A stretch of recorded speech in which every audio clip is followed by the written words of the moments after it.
Good afternoon, welcome. Hope you've had a great lunch, as Stu said. If you're going to snore, get somebody next to you to nudge you. Today, obviously, I'm Jayne Lansdell. I work at the BGL Group. Most of you will best know BGL as the group that runs Compare the Market, or Compare the Meerkat, depending on your viewpoint. You may be relieved to know I'm not going to talk to you about that today. I'm going to talk to you about the division that I work in, which is the insurance distribution and outsourcing business. And what that does is offer home, car, van, and life insurance products, mostly for our own brands, which are Dial and Budget, but also for a number of really prevalent high street brands, Marks and Spencer's, Post Office, Lloyds Banking Group, RAC, those kind of things. And so today I'm just going to take you through some of the key points of inflection in terms of our journey experience with digital technologies and the contact center activity that we're doing. So just to give you a sense of scale, she says, hoping this works. There you go. We have a customer base of 3 million customers, and unlike it says up there, it's not 7 million calls a day, 7 million calls a year, just to be clear. Otherwise, we would have very hot phones. Most of our customers start their relationship with us online, so 95% of customers go to a price comparison website to find their car insurance. Ideally, of course, we'd like that to be Compare the Market, but other price comparison sites are available. And we have we have 3 contact centers totaling in the region of about 1,200 seats. So it's a really substantial operation that we run from our perspective. In terms of our business model, we kind of have a balanced view of our business model. So typically we look at profit, obviously, customer file size, which is great. And there are 2 other key metrics that are really important to us as an organization. And that's staff engagement. And staff engagement is 85% at the moment, which, if you know anything about financial services or insurance industry, that's pretty phenomenal. But the other one that's a really important one and more pertinent for today is our customer performance measure, and that's our NPS measure. And at the moment, our NPS measure is hitting 33, and that's really important for us because that was our 2020 strategic goal. So as you can imagine, with most boards, they're a way to set us a new target just now. So that's us as a business. As Stu said, we've had a long ongoing relationship with Sabio, starting with service delivery around the core systems. But over the last few years, they've worked with us to implement things like WFM, speech analytics, web chat. And in the last 5 years, they've actually worked with us to develop the strategic journey of customer engagement. That started, like a lot of operational areas, with a drive to drive out costs. But that very rapidly turned into an approach that talked about making it easy for our customers to engage on our customer journeys. So that's what we're about.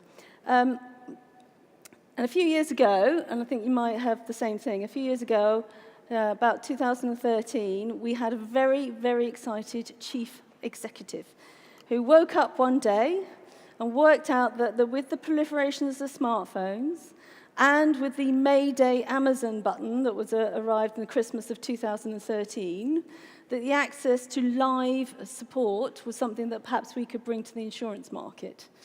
And as you can see, kind of what we want to try and to do is access those sort of things. So we sat down with our friends at Sabio. We harnessed our chief executive's enthusiasm and sat down with them and worked out there are a whole series of technology changes, process changes, customer journey changes that we wanted to experiment with.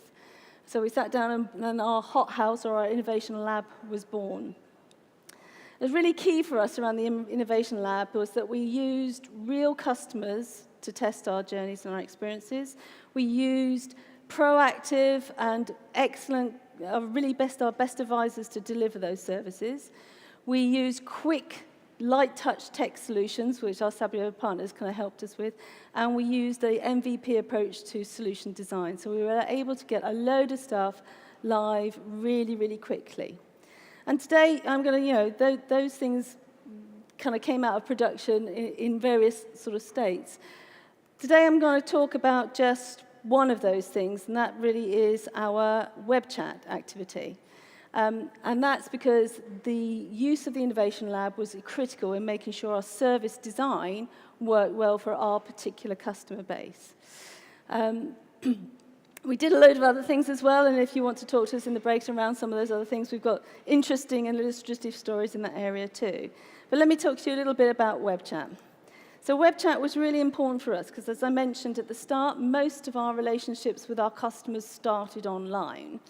And we were looking at the feedback and the information around the service, and one of the problems that we had was that people started those journeys online, but very quickly said, it's a real pain having to call the call center. If I'm online and I'm working online, I want to be able to be served online. In addition to which, we had developed this beautiful online self-service capability, which allowed customers to see their documents, make payment changes, add people to their cars, change the cars. It was beautiful, but it was largely unused by the customers. So we wanted to help them help themselves. And again, this is the balance between costs and customer experience. So we set up to develop our service strategy, and we made some very, very interesting discoveries. So what we found when we set up our web chat service experience is, only offer web chats when you've got somebody there to take it. The idea of queuing for a web chat is worse than picking up the phone and queuing for the phone call. So that was really important to us. When we went into the web chat capability, we'd seen operations where they were handling up to 6 web chats concurrently, very simple environments. We went in hoping for 3 to 4. Our experience is that 2.5 is right for us. Any more than 2.5, customers get frustrated, the experience starts to deteriorate, and actually you end up driving down your customer satisfaction scores. Critical, again, for us was to make sure we had experienced advisors. Insurance is complex, there's lots of different parts of the process, and it was really important that we didn't want to hand off those experiences within the web chat channel, which is great. The other thing was the business rules. How many times do you offer a web chat before it becomes an irritation? Get rid of the web chat. So that sort of thing was evolved out of the contact center, the hothouse, basically. And the hothouse did a couple of other things for us as well. For us, it was a symbol of the digital change to come. So it was physically set up into the contact center so our advisors could see what was going on. And the executive had somewhere to go and show and see and touch and feel what the new technology looked like. But the 2 key learning points for us, it was real customers with real advisors and real experience. Okay? So out of our learning, so the thing that we really felt was most valuable were those design learnings. We watched customers go through the web chat experience. We worked out where they were going. We looked at where they were online and looked at how we could better intervene in those journeys to get them to where they wanted most effectively. But our journey with web chat didn't stop there.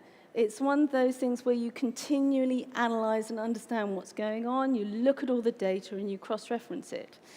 So we ended up having a look at the data and we found we were answering a lot of high volume, what we called simple questions.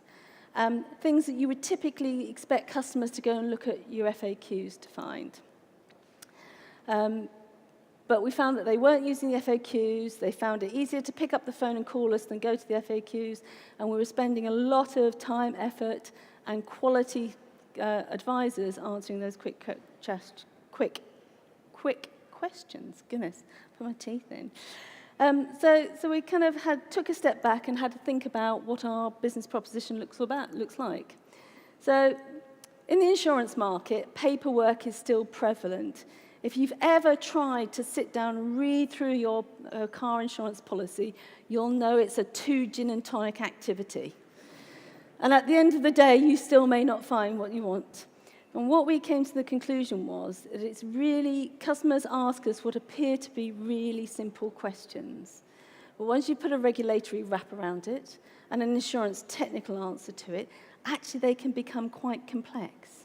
So we needed to find a way of providing the simple answers effectively and using the experienced advisors we have available to us to deal with those more complex situations.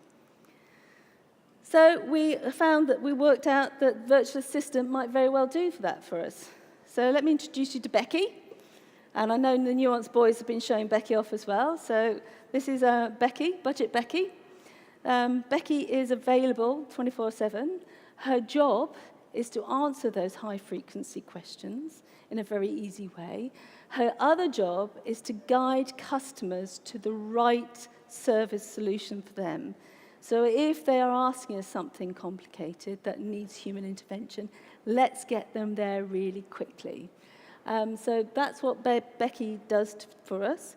And I'm just going to hopefully, fingers crossed, technical demo, fingers crossed, show you a video of what Becky is doing for us. There should be noise, volume on that, but there we go. So she sits on our sales and our service journey. Oh.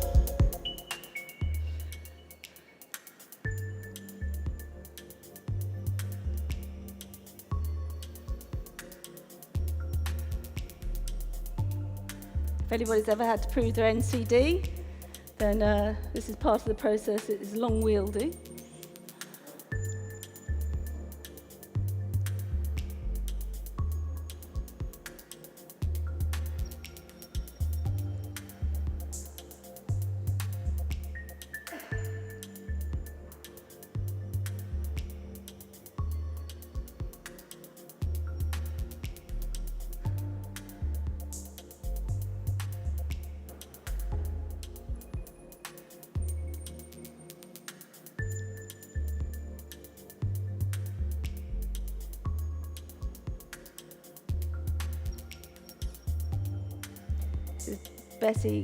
Becky concierge in the service, pointing the customer to live chat or a phone. If she wants live chat, it dovetails straight into a new box where you can get through to a web chat advisor. So front-ending a lot of the web chat, dealing with a lot of the high-frequency, low-value questions that we have going. So Becky was another of our proof of concepts. So we did her on one brand and one product. We did it on the sales and service journey. And it was a brand-led experience. So this is where we engaged with the rest of the business, our budget brand, and the budget marketeers actually launched a selfie competition in the contact center. And Budget Becky is actually Lydia, call handler from Peterborough, was rebranded as Budget Becky, so it's really cool. As you can see, what happens over time is the customer ratings go up and the questions go up. We used our best advisors to build Becky's knowledge, so she was tackling the most high-frequency, common questions being asked by the customers on our journey. We then went on to use a bunch of advisors to help train, test, and make sure that she's kept up to date. It's a really interesting view because during that process, we've also developed and expanded a number of key roles in our operational staff who now are responsible for maintaining and updating Becky in the same way that you would continually train and update your advisors. It's an investment. It's a kind of something that lives and breathes and has to mature with you. So it's really important for us.